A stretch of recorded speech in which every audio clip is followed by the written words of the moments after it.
Bonjour à tous et bienvenue sur le journal, le cyberjournal vidéo du capitaine.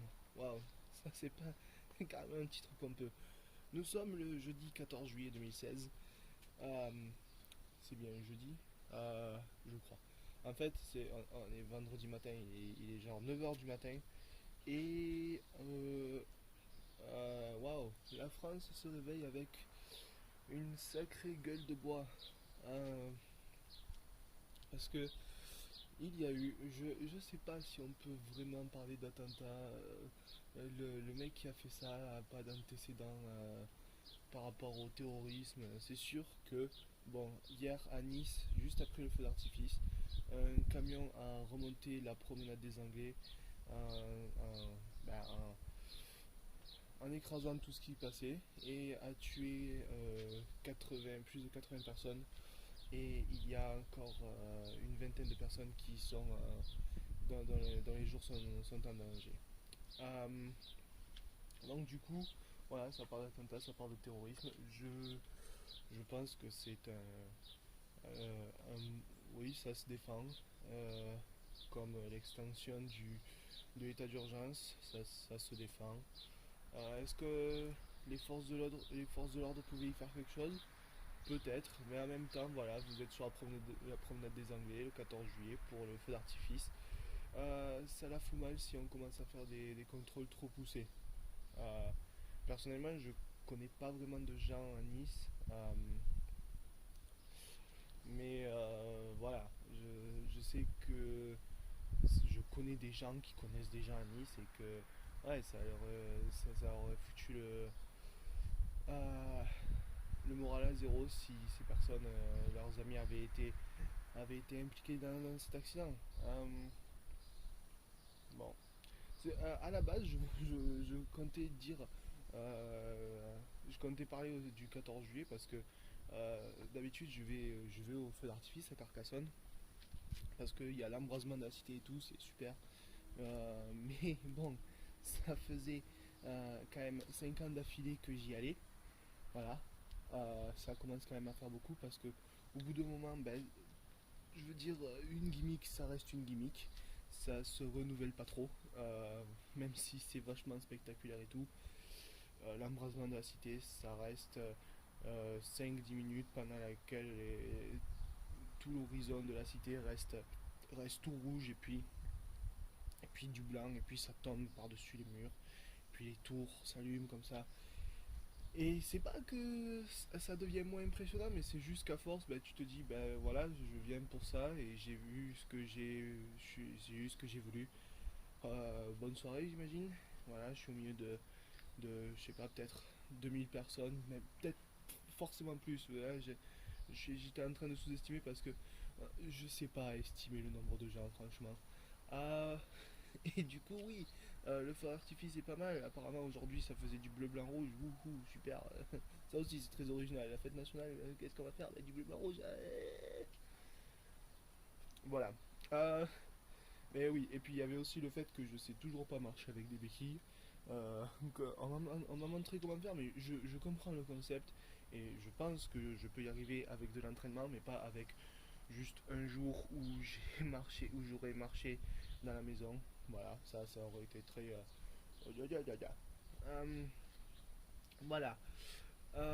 Mais ouais, du coup, ça fout quand même un sacré coup derrière la tête. Euh, et je veux dire, les réactions de tous les côtés, il y a toujours des réactions extrêmes. Oui, vous avez vu, on accepte des immigrés. Oh là là. Ce mec avait 31 ans, franco-tunisien. Est-ce que c'est un immigré de longue date ou est-ce que c'est un mec qui est arrivé peut-être dans les dernières années? On n'en sait rien parce qu'ils n'ont toujours pas dit comment il s'appelait. Euh, on sait juste qu'il a les deux cartes d'identité, ce qui est, je veux dire, c'est un truc qui est assez commun chez les gens qui ont la double nationalité, surtout dans des grandes villes où ça veut dire qu'il vient peut-être des quartiers un peu moins aisés, pour pas dire du terre-terre. Euh, voilà, donc au bout d'un moment, ce mec est peut-être le descendant d'un gars qui est venu pendant les années 50-60 pour chercher du travail après l'indépendance de son pays et qui s'est rendu compte que, ben, en fait, lui, lui dans son pays il pourrait pas faire vivre sa famille et puis il est venu en France et puis ses enfants ils sont un peu abandonnés par le système et voilà.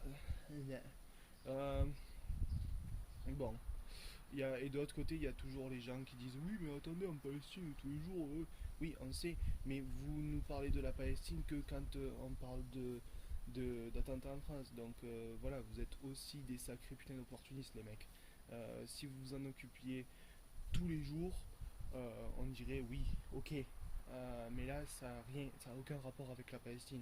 Je veux dire, quand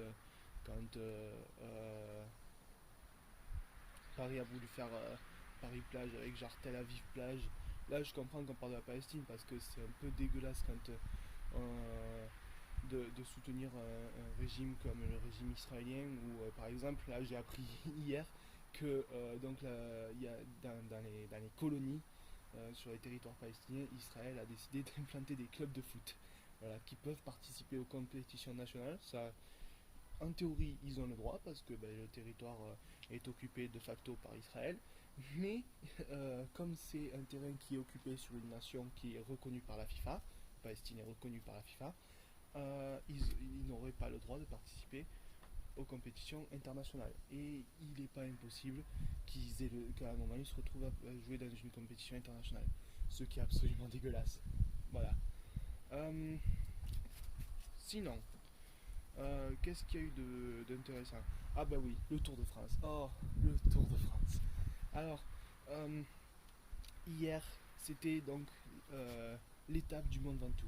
L'étape où tout le monde devait avoir des images iconiques jusqu'à ce qu'on apprenne qu'il y avait des rafales de vent à 140 km/h sur le sommet et que la température ressentie était genre de -5 et que du coup ben, c'était pas possible de faire une étape du Tour de France dans ces conditions là. Du coup ils ont descendu jusqu'au chalet Reynard. Alors le chalet Reynard, je sais pas pourquoi je suis parti en mode 100%, 100% campagnard là. Le chalet Reynard c'est à 6 km du sommet, donc à 1400-1500 mètres d'altitude. Et c'est là que donc est jugé le sommet du monde en tout dans les courses d'hiver, par exemple le Paris-Nice. Paris-Nice, depuis 2008, qui repasse au monde en tout, chaque fois qu'ils y passent, eh ben, le sommet c'est le chalet Reynard. Ce qui est normal parce que la route du sommet est fermée du 15 novembre au 15 mars. Et que le Paris-Nice c'est rarement après le 15 mars. Là cette année c'était le 11 mars par exemple. Donc voilà. Et du coup, il y avait quand même 400 000 personnes qui devaient s'y rendre. Et avec les routes fermées et tout, les mecs, tu vas pas réussir à les convaincre de repartir chez eux tranquille parce que certains ils ont traversé l'Europe quand même. Du coup, ils ont fait les connards sur le bord de la route, là où d'habitude il y a 3 pelés et un tendu. Donc il n'y avait pas de barrière. Il y avait les barrières sur le sommet, comme je veux dire, DDE du Vaucluse avait mis les barrières sur le sommet. Les barrières, elles ont commencé à se barrer à cause du vent. Super, quelle organisation. Euh, je veux dire, on peut applaudir à SO pour avoir officialisé le truc du déplacement de la ligne d'arrivée, genre vers 18h, quand tout était déjà fait, qu'il y avait déjà les gens en haut qui étaient en train de galérer dans le froid. Hein. Et de ne pas avoir dit aux gens de la DDE, vous pourriez essayer de mettre des barrières. On sait qu'il y a déjà les garde-fous, tout ça, sur le bord de la route, mais bon, vous comprenez bien, 400 000 personnes. Et du coup, c'est Thomas de Ghent, ou de Rent, je sais pas comment on prononce le nom belge, qui a gagné l'étape du 14 juillet, devant un autre belge, je crois que c'est Serge Pauwels. Euh, et donc, le petit truc qui était très intéressant, donc, avec toute cette foule, il y a une moto son qui s'est retrouvée bloquée par un fan qui s'est cassé la gueule. Et donc, un groupe où il y avait, je crois, Richie Porte, je suis pas sûr. Il y avait Bauke Mollema et Christopher Froome. Les trois se sont retrouvés à se bouffer la moto. Bauke Mollema est celui qui a eu le plus de chance parce qu'il était un peu entre les deux. Du coup, il est reparti assez vite. Et pendant un temps, il était virtuel maillot jaune jusqu'à ce que Adam Yates passe la ligne et que donc, du coup, ce soit lui qui soit maillot jaune. Le problème étant donc que Christopher Froome aurait pu repartir, son vélo était pas pété. Le problème c'est qu'il y a une autre moto derrière qui est passée et qui lui a complètement niqué son vélo. Du coup le mec est parti en courant Il y a eu la voiture Mavic qui a filé un vélo et puis en fait son vélo c'était de la merde. Il a dû attendre une voiture Sky parce qu'il y avait un Sky qui était à côté de lui, je crois que c'était Enao, mais Enao est genre le plus petit de l'équipe Sky et Froome est le plus grand donc ça aurait pas été mieux. Je sais pas, le mec c'est comme si tu te retrouves à 15 ans à essayer de pédaler sur ton vélo quand t'avais 7 ans. Wouhou. La fiesta, comme pourrait le dire Patrick Sébastien. Euh, du coup, Froome attend la voiture Sky qui arrive et puis il file le vélo et puis techniquement il a perdu le maillot jaune. Sauf que non.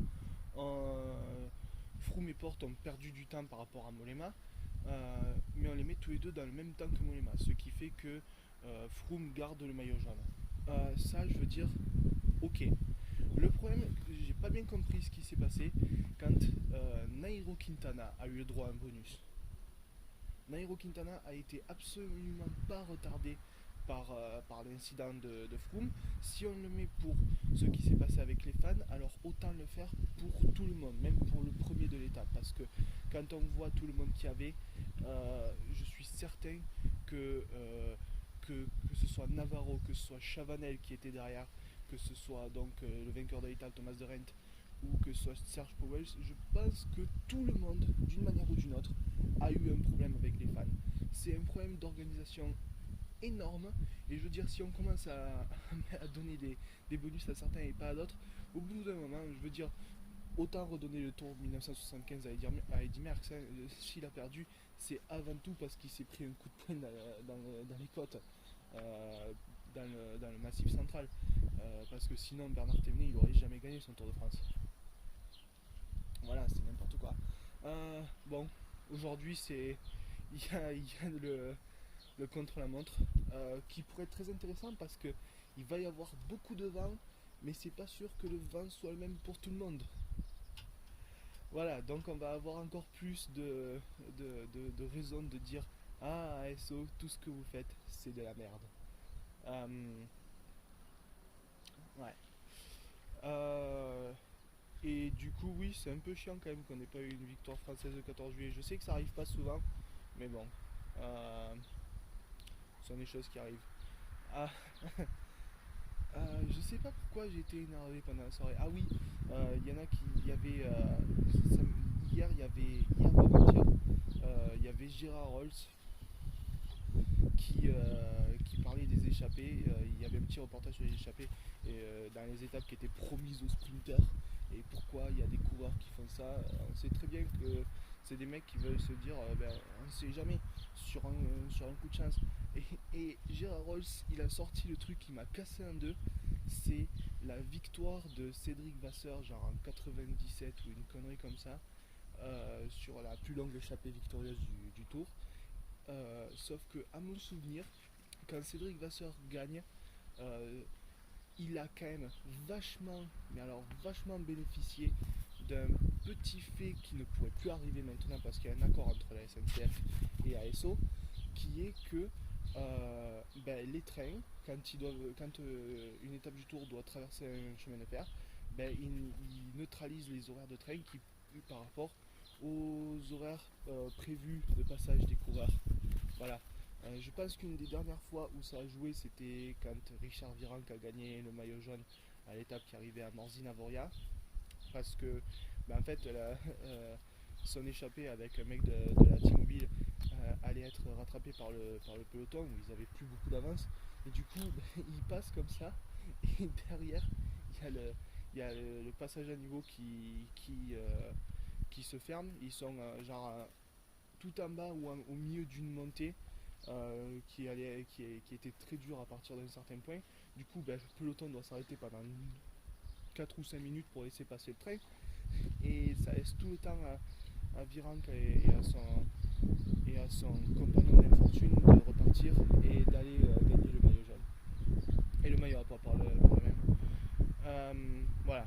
Et donc si on met ça avec l'échappée de Vasseur avant l'an 2000, voilà, c'est des trucs qui pourraient plus arriver maintenant. Et c'est une part quand même partie du folklore du Tour de France qui disparaît.